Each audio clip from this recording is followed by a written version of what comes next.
जरा इसे देखो, इसे देखो, जरा ध्यान से देखो। भारत खुद को दुनिया की सबसे बड़ी जमहूरियत कहलवाना पसंद करता है, मगर जमीनी हकीकत ये है कि ये जमहूरियत अब वोट की ताकत से नहीं, हजूम की धमकी से चल रही है। दुनिया भर में खेल दिलों को जोड़ते हैं, मोहब्बत को बढ़ाते हैं, नफरत को मिटाते हैं। भारत की क्रिकेट में सियासत लाने की रिवायत बरकरार। अच्छा दोस्तों, जैसे ही बीसीसीआई ने बांग्लादेश के क्रिकेट प्लेयर मुस्तफिजुर रहमान को आईपीएल से निकाल दिया, उससे सबसे ज्यादा सदमा बांग्लादेश वालों को नहीं लगा बल्कि पाकिस्तान वालों को लग गया। क्या बात कर रहे हैं? जी हाँ दोस्तों, पाकिस्तान मीडिया वाले बांग्लादेशी प्लेयर्स को निकाल देने से ऐसा रो रहे हैं, ऐसा माथा पीट रहे हैं जैसे इनके खेतों में इंडिया वालों ने भैंसे छोड़ दी हो। मतलब मिर्ची कोई और खा रहा हो और धुआं कहीं और से निकल रहा हो। हाँ, अरे भाई माना कि आप दोनों एक जैसे ही हो, आप दोनों एक दूसरे के सहारा हो, लेकिन भैया इतनी भी और एक्टिंग करने की क्या जरूरत है? ये दुनिया की सबसे बड़ी डेमोक्रेटिक जमहूरियत है और ये खेल से प्यार करने वाले लोग हैं।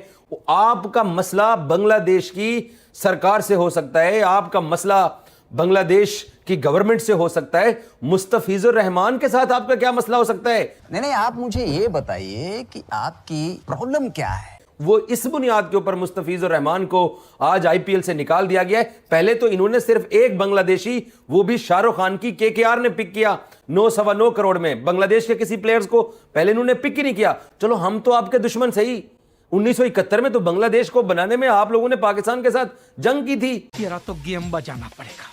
अब वो बस वो मतलब पाकिस्तान दुश्मनी तो आपकी है ही है, बांग्लादेशियों के साथ भी इस हद तक चले गए हो आप लोग कि सेलेक्ट हुआ प्लेयर। आप इतना इतना इतना मतलब दुनिया के अंदर कोई मुझे कोई एक ऐसी कौम बता दें पूरी दुनिया के अंदर जो इस तरह की हो। चुप कर बे कुत्ते। लेकिन मोदी के भारत में जरा इसका उल्टा होता है। अच्छा, यहाँ खेल नफरत बढ़ाने का हथियार है, सियासी फायदों के हुसूल का जरिया है। बांग्लादेशी खिलाड़ियों पर भी आईपीएल के दरवाजे बंद। भाई साहब, आई एम वेरी हैप्पी, दिल को सुकून मिला, ठंडक मिली। एक ऐसा भारत जहां पे मजहबी जुनून इस कदर बेलगाम हो चुका है कि अब ना सिर्फ सियासत, फन, बल्कि खेल जैसा गैर जानिबदार मैदान भी नफरत की आमाजगाह बना दिया गया है। हालात चलता है मुझसे मजनू। आईपीएल में बांग्लादेश के खिलाड़ियों को नहीं लिया जाएगा। ये फैसला किया है ना सिर्फ ये कि पीएम मोदी ने, उनके साथ डॉक्टर जयशंकर, अमित शाह साहब और जितने भी लोग मोदी जी की गवर्नमेंट में प्रोमिनेंट जगह पर हैं, मिनिस्टर्स हैं या कुछ हैं, उन्होंने फैसला किया है और उनकी तरफ से कहा यह जा रहा है कि शायद उन्होंने ही प्रेशर फेंको अपनी पूरी शक्ति के साथ फेंको। अब तो वक्त आ गया कि बांग्लादेश से समेत सारी दुनिया के जो लोग हैं इनका माशी और हर तरह का बाइकआउट करें। अच्छा वक्त आ गया ये सारे एक्सट्रीमिस्ट का बाइकआउट किया जाए। ये जुनूनी, ये पागल, ये जो भेड़िए बन गए हैं, नोच के सबको खा रहे हैं। मैंने बड़ा लिहाज किया। बोलने दे, तकलीफ हुआ है बेचारे को। बोल। 15-16 महीने से ये कुत्ते की तरह भौंकते रहे। ये पागल हो गया। हमने लिहाज किया, हमने कहा नहीं, अगर हमने भी इनकी भगवानों और अबे जलना तुम्हारे मुकद्दर में है, जिंदगी में भी और मर के भी। ओए कोई हया करो बेगार तो। ओए पिल्लो। चाचा हो गया, बस थोड़ा रेस्ट कर लीजिए वरना रेस्ट इन पीस हो जाएंगे। तो उसमें आईपीएल का बड़ा मैंने भी जैसे जिक्र किया। अब आईपीएल, यही बात आईपीएल में भी आ जाती है कि आईपीएल में केकेआर वाहिद टीम है कि जो किसी भी चीज को देखे बगैर प्लेयर को सिलेक्शन करते हैं और उसमें मुस्तफिजुर थे। मुस्तफिजुर को जो है वो रिलीज करने का बीसीसीआई ने फौरी तौर पर कहा है। तो अली भाई क्या कहेंगे इस हवाले से? दुरुस्त फैसला के अलावा आई थिंक शकीब का भी है, लेकिन वो या अगर आपने नहीं पी है मुझे पकड़ा दें प्लीज। वो अंबानी की मेरे ख्याल टीम है। हाँ। शायद।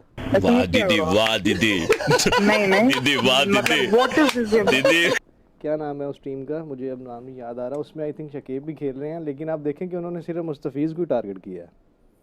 ये थोड़ा सा पॉलिटिकल स्टंट है बेसिकली बीसीसीआई पे, बोर्ड पे जो है ना वो। लेकिन क्यों करेंगे वो स्पेसिफिकली? बांग्लादेश के साथ कुछ रिलेशंस पॉलिटिकली उनके ठीक खराब हैं, बिल्कुल है। जैसे लेकिन अभी एक इंसिडेंट भी तो हुआ है ना वहाँ जो मैं आपको बता रहा हूँ ना कि वो पॉलिटिकल बेस पे ये फैसला लिया गया है। ये मतलब इसमें मुस्तफिज अगर खेल रहा था जब केकेआर ने उसे लिया, क्या उस टाइम बीसीसीआई को नहीं पता था कि ये बांग्लादेशी प्लेयर है? नहीं, तब तक कोई इशू नहीं था। अभी रिसेंटली एक इशू हुआ है वहाँ पे। अरे आप तो समझदार है, समझाओ इस बेवकूफ को। मुस्तफिजुर रहमान और शाहरुख खान वाला केकेआर का मसला है, बांग्लादेश प्लेयर का मतलब आईपीएल में खेलने का जो मसला था, तो बहुत प्रेशर अप्लाई हो रहा था from political parties in India, from hardliners कि जी मुस्तफिजुर रहमान को नहीं खेलना चाहिए क्योंकि वो बांग्लादेश से है।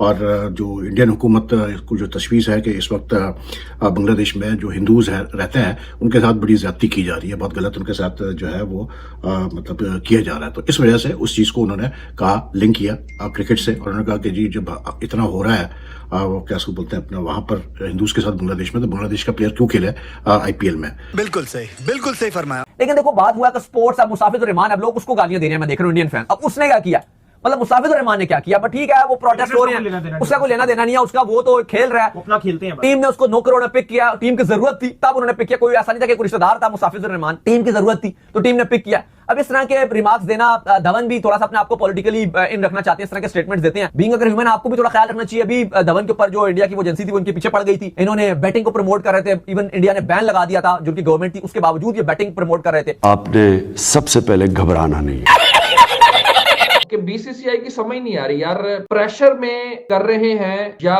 उनको ये लग रहा है कि भाईजान आईपीएल लोग नहीं देखेंगे, या उनको ये लग रहा है कि यार विदाउट बांग्लादेशी, ऑल्दो के भी एक ही प्लेयर था, कि उससे भी जो है ना वो मामला चल सकते हैं, या लोगों ने मैसिव लेवल पे जो है वो बाइकआउट किया। क्योंकि कल हम देख रहे थे, मैंने कुछ वीडियोस भी आपको शेयर की थी, तो बांग्लादेश में भी काफी वैसे हेट्रेड अब शुरू हो चुका था इस मामले में। असल में पता क्या है, एक आम बंदे में, एक जर्नलिस्ट में, एक बॉडी जो क्रिकेट की बॉडी होती है, इन सब की फीलिंग्स में, इमोशंस में फर्क होता है, ठीक है ना। मैं एज ए जर्नलिस्ट भी, मैं 2 बार इंडिया गया हूँ, 4 बार मैं बांग्लादेश गया हूँ। वुड यू इमेजिन, बांग्लादेश में मेरे कुछ बहुत अच्छे बांग्लादेशी जर्नलिस्ट, आज भी मेरे अच्छे बांग्लादेशी जर्नलिस्ट, वो मीडिया बॉक्स में हम बैठे होते थे ना, उनको उर्दू आती है, उर्दू या हिंदी कह लें, जो भी कह लें, उनको आती थी, लेकिन वो बोलते नहीं थे। वो बंगला ही बोलते हैं, वो इंग्लिश बोलते थे। किस वजह से उस वक्त मोहतरमा की हुकूमत थी जो एंटी पाकिस्तान थी वो, ठीक है। हालांकि एक जर्नलिस्ट है, वो क्यों भी बोले क्या फर्क पड़ता है, लेकिन वो वेव, हम माजरत के साथ ना, पाकिस्तान, इंडिया, बांग्लादेश, हम बहुत छोटे लोग हैं। बड़ा हरामी हो बेटा। उसको अगर आपने बांग्लादेशी प्लेयर्स को, मैं वजह बताता हूं क्यों निकाला है, नहीं खिलाना था मुस्तफिजुर रहमान को, अगर आपने निकालना था तो आप जब प्लेयर्स ऑक्शन हो रही थी, आप तब ये हिदायत जारी करते तमाम फ्रेंचाइजेस को कि आपने बांग्लादेशी प्लेयर्स को नहीं लेना। जैसे आपने पाकिस्तानियों को पिछले 15 साल से रोका हुआ है, हमारी क्रिकेट फिर भी चल रही है ना, तो कोई फर्क तो नहीं पड़ा, तो आप पहले बोल देते। जब उन्होंने ले लिया और जब अनाउंस हो गया, अब उसको निकाला क्यों है? सिर्फ इस बुनियाद के ऊपर के ट्वीट्स हुए, और ट्वीट्स कौन कर रहे हैं? चंद हजार इंडियंस जो हैं, जहनी मरीज और एक्सट्रीमिज्म उनके अंदर चला गया है। चंद हजार हैं या चंद लाख हैं इंडियंस। पूछा मैंने कुछ, साले मैंने कुछ पूछा मैंने कुछ। तो बस दोस्तों इस वीडियो में इतना ही। आई होप आपको वीडियो पसंद आया होगा। पसंद आया तो वीडियो को लाइक कर दीजिए, कमेंट भी कर दीजिए और चैनल को सब्सक्राइब भी जरूर कर दीजिए। मिलते हैं एक और मजेदार वीडियो के साथ। और ये वही लोग हैं, मैं बता रहा हूँ, इनको तो क्रिकेट में भी जलील करना बाकी है, ये बांग्लादेशियों को। ये ऐसे हैं कि एडवर्टाइजिंग चल रही है, इतना जहर है। अबे तुम्हारा देश हमने बना के तुम्हें दिया है, जो तुम्हारा मुल्क है ना बांग्लादेश, तुम्हें हमने बना के दिया है। It is the Indian armed forces that created Bangladesh. तुम्हें तो पाकिस्तानी मार मार के सुअर बना रहे थे, ऑपरेशन सर्चलाइट भूल गए तुम।